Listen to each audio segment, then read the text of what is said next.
Neither of those assumptions can be proven. They are purely assumptions, okay?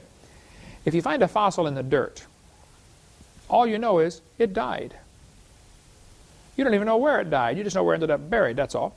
Now, the amount of carbon-14 could be measured very precisely, and the rate of decay could be determined. But when did it live? I have no idea, and nobody does. Because you'd have to know how much was in it when it was alive, which that would depend on the assumption that the Earth's atmosphere has reached equilibrium, and we haven't. And you'd have to know that it's always decayed at the same rate. Now, if the Bible is right, and the Earth had a canopy of water overhead, like the Bible, I think, clearly teaches in 2 Peter 3 and in Genesis 1, 6, and 7, this canopy of water would filter out quite a bit of radiation, and they probably had a lot less carbon-14 in the original creation than we do today. So, if you dig up a fossil from an animal that drowned in the flood, and I don't know if any of these are or not, but if you find a fossil and say, wow, I believe this one, this ammonite, may have drowned in the flood. Probably did.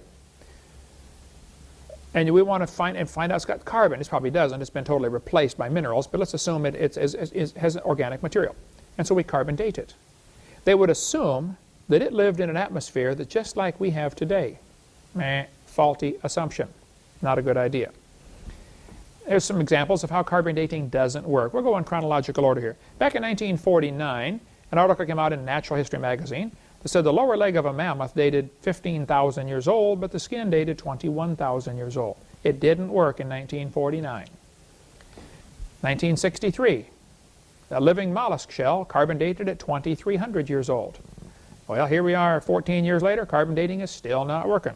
Okay? 1970, this article came out and they said, if a carbon date supports our theories, we put it in the main text. If it is not entirely contradicting, we put it in a footnote. If it's completely out of date, we just drop it. 1971, a freshly killed seal carbon dated at 1,300 years old. Still not working, folks. Okay? 1975, a baby mammoth was found frozen. Part of it dated 40,000 years old, another part was 26,000 years old, and the wood next to it is 9,000 years old. Still not working in 1975. 1981, they tried it again. This guy said, no matter how useful it is, the radiocarbon method is still not capable of yielding accurate and reliable results. There are gross discrepancies, the chronology is uneven and relative, and the accepted dates are actually selected dates. This whole blessed thing is nothing but 13th century alchemy. It all depends upon which funny paper you read. Still not working. 1984, shells from living snails were carbon dated at 27,000 years old. Still not working. 1985, they took 11 human skeletons, the earliest known human remains in the Western Hemisphere, and they were carbon dated, or dated by accelerator mass spectrometer, all 11 dated 5,000 radiocarbon years or less. Here these things are supposed to be, a 250,000 years old or something. It's not working in 1985. 1992, two Colorado Creek mammoths, side by side, buried frozen mammoths, were dated. One was 22,000 years old, the other is 16,000 years old. Still not working in 92. In 1996, at Berkeley University, they've got the Geochronology Center. Carl Swisher used the most advanced techniques to date human fossils. This article said last spring he was reevaluating Homo erectus skulls found in Java by testing the sediment found with them. A hominid species assumed to be an ancestor of Homo sapien, erectus was thought to have vanished 250,000 years ago. Even though he used two different dating methods, Swisher kept making the same startling find. The bones were 53,000 at most and possibly no more than 27,000. Well, I would like to point out, Your Honor, that is a 96% error. So it's not working in 1996 either. It's not logical to say carbon dating works. One part of a mammoth dated 29,000 years old, another part was 44,000 years old. This article said in the last 2 years an absolute date has been obtained for the Gandong beds. It has the very interesting value of 300,000 years, plus or minus 300,000 years. So it doesn't work. We have in our library the Geological Survey Professional paper 862. Some skeptics on the web have argued that I didn't understand what the paper was saying. I think I do. It shows the charts here of the different carbon dates they got from different animals and different organic material found all over Alaska, the Geological Survey paper. Sample number 454, carbon dated at 17,210 years old. Sample 455 gave a carbon date of 24,000 years old. People say, see, what's the big deal? Well, look at it. This is the same sample as 454. 455 and 454 are the same creature. They're getting different ages. Sample 299 was dated at less than 20,000 years old. Sample 137X was dated at greater than 28,000. But read it carefully. That's the same sample as 299. They gave it a different number at a different laboratory, but it's the same sample. Two different numbers, same sample. Living penguins date 8,000 years old. Material from dinosaur bone layers were found and dated at 34,000 years old. They find organic material with dinosaurs, sometimes frozen dinosaur bones, sometimes unfossilized dinosaur bones are found. Two Russian scientists dated dinosaur bones at less than 30,000 years old. Hugh Miller in Columbus, Ohio had 4 dinosaur bone samples carbon dated. They told him they were 20,000 years old. He didn't tell them they were dinosaur bones.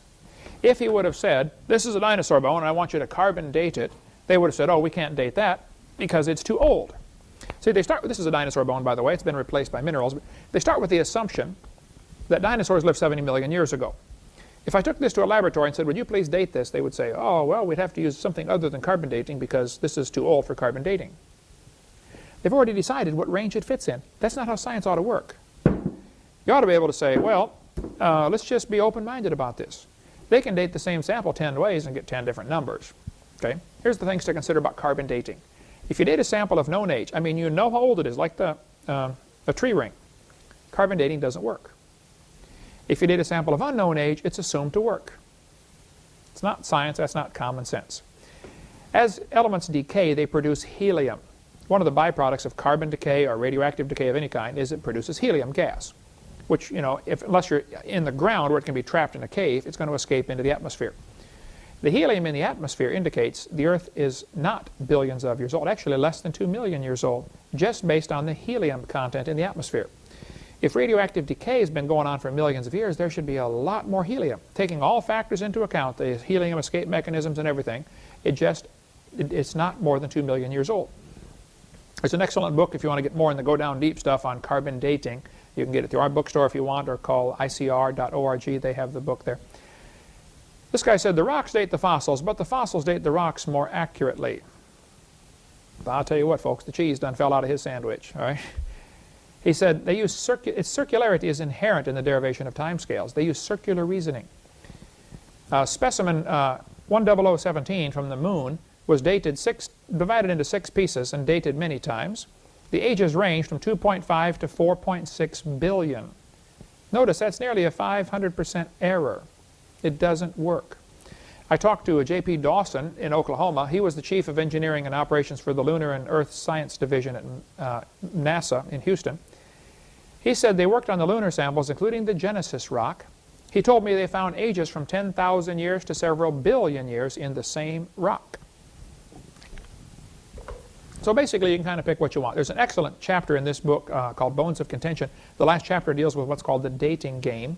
It's hilarious to see how they change the dates to make them fit. You know, if any new evidence comes in, we'll just change the date and make it fit the theory.